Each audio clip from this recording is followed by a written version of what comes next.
नमस्ते दोस्तों, मैं हूं ब्रजेश और स्वागत है कहानियों की दुनिया में आप सभी का। आज मैं आपके सामने महात्मा बुद्ध की प्रेरणादायक कहानी लेकर प्रस्तुत हुआ हूं, अहिंसा व्रत। बहुत ही सुंदर कहानी है, पूरा सुनिएगा।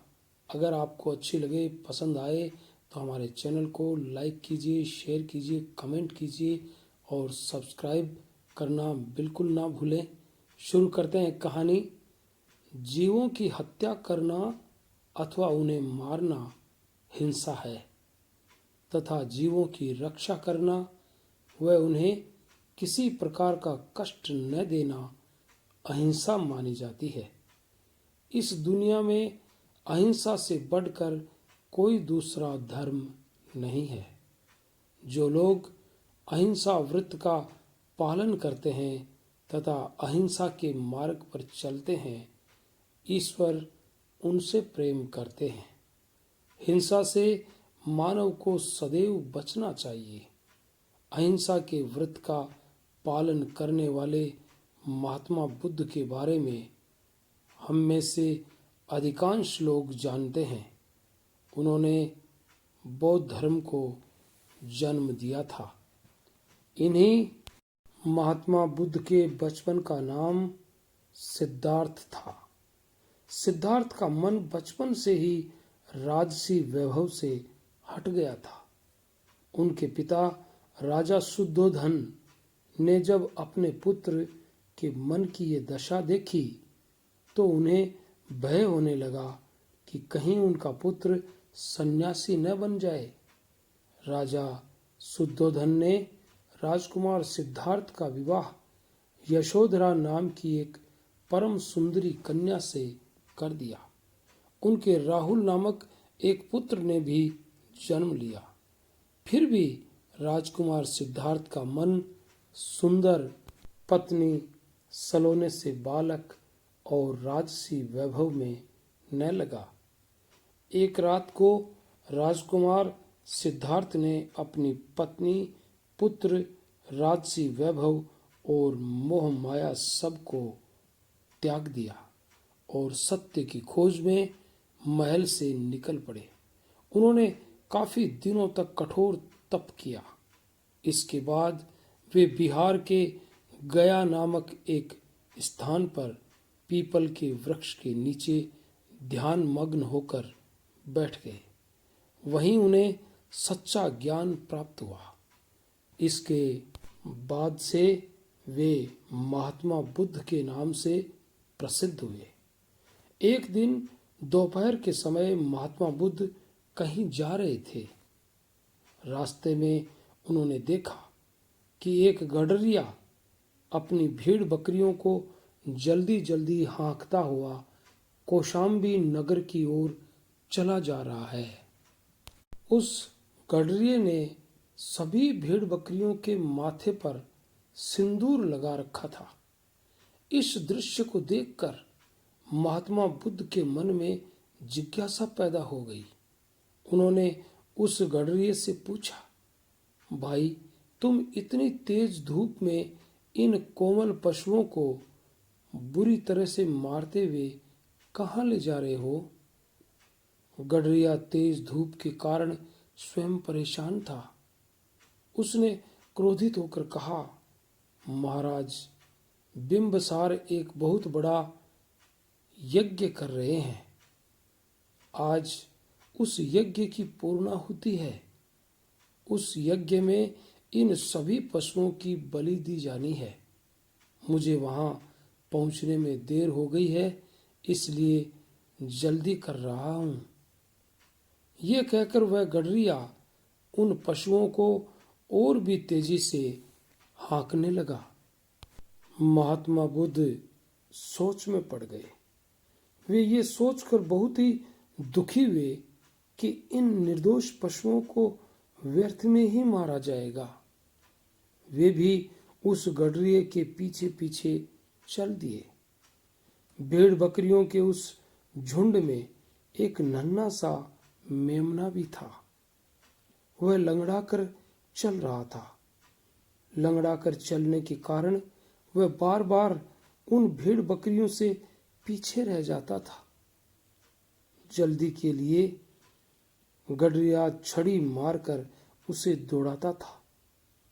महात्मा बुद्ध से यह अन्याय नहीं देखा गया। उन्होंने आगे बढ़कर उस मेमने को अपनी गोद में उठा लिया। महात्मा बुद्ध मेमने को गोद में लिए हुए उस पशुओं के झुंड के पीछे पीछे चलते रहे। काफी दूर चलने के बाद वे उस नगर में पहुंचे। नगर को बहुत सुंदर ढंग से सजाया गया था। महाराज बिंबसार के महल में खूब चहल पहल थी। महल के मुख्य द्वार पर ही यज्ञ का विशाल मंडप लगाया गया था। मंडप के बीच में यज्ञ की वेदी के सामने विद्वान पंडित यज्ञ के मंत्रों का उच्चारण कर रहे थे। यज्ञ की वेदी से अग्नि की ऊंची ऊंची लपटें उठ रही थी। राजा और रानी यज्ञ की वेदी के समीप विशेष आसन पर विराजमान थे। नगर के प्रतिष्ठित व्यक्ति कुछ दूरी पर बैठे हुए थे।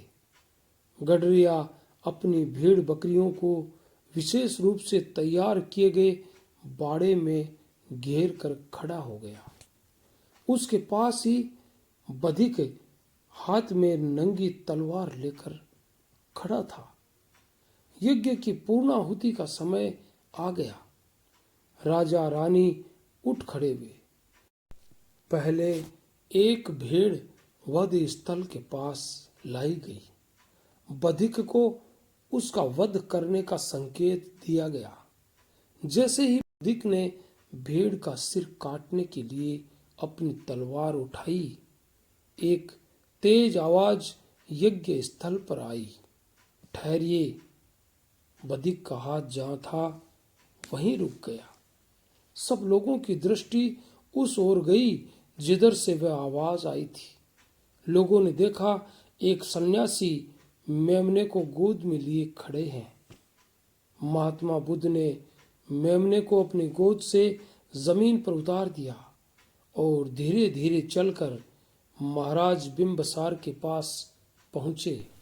उन्होंने अपनी मधुर और कोमल वाणी से महाराज बिंबसार से पूछा, राजन, ये कैसा यज्ञ है जिसमें निर्दोष पशुओं की बलि दी जाती है? कैसे हैं वे आपके देवता जो निरीह पशुओं की बलि के रक्त से प्रसन्न होते हैं? महाराज बिंबसार कोई उत्तर न दे पाए। पंडित लोग भी इस तेजस्वी पुरुष की बात सुनकर दंग रह गए। कुछ देर उत्तर की प्रतीक्षा करने के पश्चात महात्मा बुद्ध स्वयं बोले, राजन, जब हमें थोड़ी सी भी चोट लगती है तो हमें कितनी भयंकर पीड़ा होती है। जिस परमात्मा ने हमें बनाया है उसी ने इन्हें भी बनाया है। किसी की जान लेने से देवता कभी प्रसन्न नहीं होते। अहिंसा का पालन करने और दीन दुखियों की सेवा करने ही से मोक्ष प्राप्त होता है। राजन, महात्मा बुद्ध की वाणी का महाराज बिंबसार पर गंभीर प्रभाव पड़ा। उन्होंने महात्मा बुद्ध के चरणों में अपना सिर झुका दिया तथा अपनी गलती के लिए क्षमा की प्रार्थना की। महाराज बिंबसार की आज्ञा से सभी भेड़ बकरियों को मुक्त कर दिया गया। यज्ञ के पंडितों को भी विदा कर दिया गया। उस दिन से महाराज बिंबसार महात्मा बुद्ध के परम शिष्य बन गए। ये थी भगवान बुद्ध की एक छोटी सी कहानी, अहिंसा व्रत। अगर आपको अच्छी लगी तो हमारे चैनल को लाइक, शेयर, कमेंट और सब्सक्राइब जरूर करें और मिलेंगे कल अन्य प्रेरणादायक कहानी में। तब तक के लिए सभी को all the best. Thanks for watching. और नए साल की सबको एक बार फिर से हार्दिक शुभकामनाएं। Happy new year.